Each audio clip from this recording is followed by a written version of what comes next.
Hello friends, मैं doctor Umesh Kumar आपको तीसरी सीरीज जो विश्व इतिहास के अंदर मैंने शब्दावली ग्लोसरी ली है उसके अंदर करवा रहा हूँ, जिसके अंदर मैं 10 आपको जो व्यक्ति विशेष या कोई क्षेत्र विशेष की जो संधियाँ हैं उसके बारे में और आपको इस क्षेत्र विशेष के नाम के बारे में बताने जाता हूँ। ठीक है, फर्स्ट ऑफ ऑल हम शब्दावली देख रहे हैं। ये मेरा चैनल है गोल विद डॉक्टर उमेश। आपको अच्छी लगे तो इसको सब्सक्राइब ज़रूर कीजिएगा। पहले अपन देखते हैं कार्बोनेरी। कार्बोनेरी शब्दावली क्या होती है? 1810 के अंदर इटली के नेपल्स में, नेपल्स प्रांत है इटली के अंदर, वहाँ पे कोयले झोंकने वालों की एक गुप्त संस्था थी। ठीक है, रक्तहीन या गौरवपूर्ण क्रांति 1688 में हुई है। इंग्लैंड का राजा होता है जेम्स द्वितीय, जो एक निर्कुल शासक होता है, जिसके प्रति क्या होती है, वहाँ की जो प्रजा होती है वो क्या करती है, आंदोलन करती है। ठीक है, इस आंदोलन के फलस्वरूप वो गद्दी छोड़ के भाग जाता है। बाद में विलियम और मेरी संयुक्त रूप से सम्राट शासन करते हैं। ठीक है, बॉक्सर विद्रोह। बॉक्सर विद्रोह आपको चीन के शांतुंग प्रांत में, ध्यान रखिएगा, शांतुंग प्रांत के अंदर होता है विदेशी शक्तियों को बाहर करने के लिए। और इनका नारा क्या होता है? 11 मंचू शासन होता है। 11 मंचू मतलब 11 जगह पर चीन के अंदर मंचू वंश का शासन होता है, जिसको निकाल फेंकने के लिए चलाया जाता है। और विदेशियों को क्या है, विदेशियों का सर्वनाश करने का इनका उद्देश्य होता है। ठीक है, ब्लडी संडे, ब्लडी संडे या खूनी संडे। ठीक है, इसको रविवार ये भी कहते हैं, इसको इंग्लिश वर्जन ब्लडी संडे। 22 जनवरी 1905 के अंदर फादर गैपन के नेतृत्व में 2 लाख श्रमिक इसके अंदर भाग लेते हैं। नहीं, जार ने अपने सैनिकों को भेज के इसका दमन करवाते हैं, कई लोग मारे जाते हैं। तो इसी के अंदर फिर आपकी 1905 की क्रांति प्रारंभ होती है। ठीक है, ब्लडी संडे। स्ट्रेसेसा फ्रंट 1935 में 1935 ब्रिटेन, फ्रांस और इटली संघ जो हिटलर के पुनः सशक्तिकरण कार्यक्रमों की आलोचना करने के लिए एक संघ या संगठन बनाता। किस किस का? ब्रिटेन का, फ्रांस का और इटली का, इफ्बी या, ठीक है, संघ जो हिटलर के पुनः सशक्तिकरण कार्यक्रम की आलोचना करने के लिए। कॉनकार्डेट ये 1801 में हुई थी, जो पॉप था फ्रांस में और नेपोलियन के बीच में समझौता हुआ था। ठीक है, तनाका स्मारण पत्र ये बहुत इम्पोर्टेंट है। ये इसलिए इम्पोर्टेंट है, ये आप बाद में पढ़ेंगे। अमेरिकी जब स्वतंत्रता बाद में द्वितीय विश्व युद्ध के बाद मुनरो का सिद्धांत, वैसे इसको जापान का मुनरो का सिद्धांत कहते हैं। इसके तहत क्या थे, जापान के प्रधानमंत्री थे बैरन तनाका। इन्होंने घोषणा की संसार को विजय करना है तो सबसे पहले किसको विजय करो? एशिया को करो।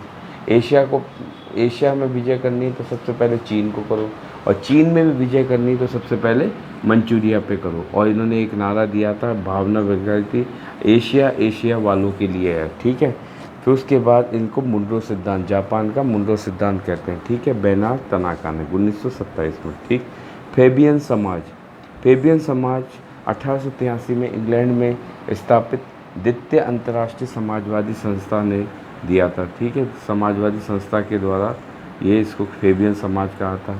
इसके नेता थे सिडनी जॉर्ज बर्नार्ड शो और एच.जी. वेल्स। ठीक है, इन्होंने क्या, क्रांतिकारी परिवर्तन होना चाहिए, लेकिन वो क्या प्रजातांत्रिक परिवेश में क्या होना चाहिए, धीरे धीरे ये परिवर्तन होना चाहिए। ठीक है, लाते द कासे ये वाला क्वेश्चन है 1789 के अंदर, यानी फ्रांस की जब क्रांति नहीं हुई थी उससे पहले वहाँ पे व्यक्तिक व दैहिक स्वतंत्रता पे आघात करते हुए किसी व्यक्ति को बिना आरोप के गिरफ्तार, जैसे हमारे यहाँ पे भी बिना वकील बिना दलील किसी को भी गिरफ्तार करने का वो जिस प्रकार से था उसी प्रकार से वहाँ पे एक कानून पास हुआ था, जैसे लात्रे दी कासे कहते हैं, लात्रे दी कासे।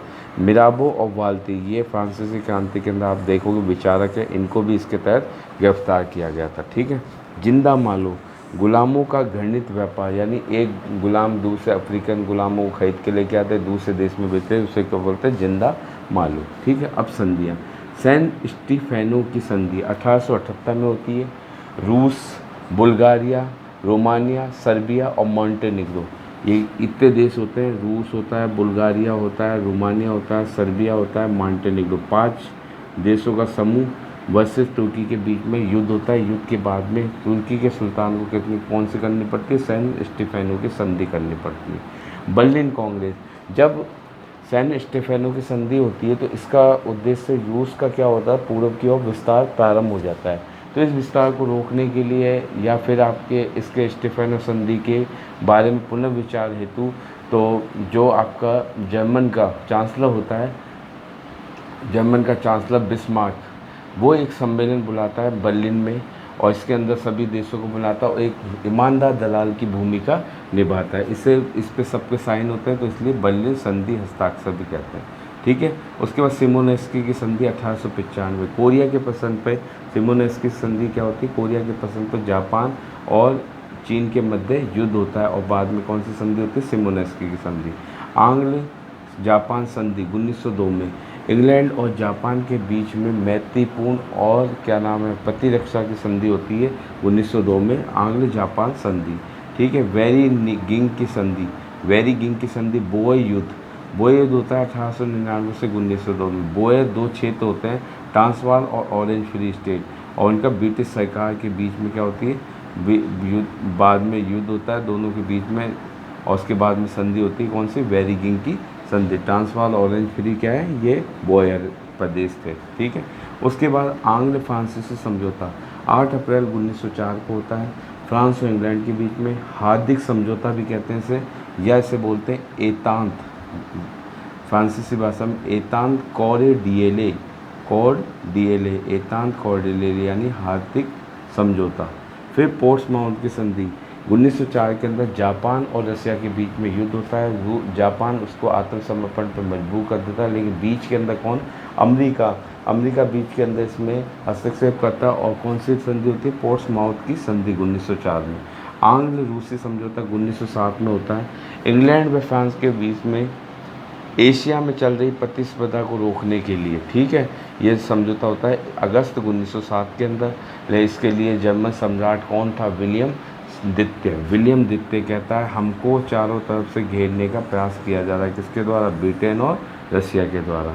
लंदन संधि 1913 में बुल्गारिया, सर्बिया, यूनान और मॉन्टेनेग्रो, बुल्गारिया, सर्बिया, यूनान और मॉन्टेनेग्रो और किसके बीच में, तुर्की के बीच में युद्ध होता है, जिसके बाद में 1912 में और फिर बाद में संधि होती है लंदन की संधि। लंदन की गुप्त संधि 1915 में होती है 26 अप्रैल को, ब्रिटेन, फ्रांस, रूस और इटली के बीच में। इसमें यह है इटली को मित्र राष्ट्रों की तरफ शामिल करने के लिए ये संधि होती है लंदन की गुप्त संधि 26 अप्रैल 1915 में।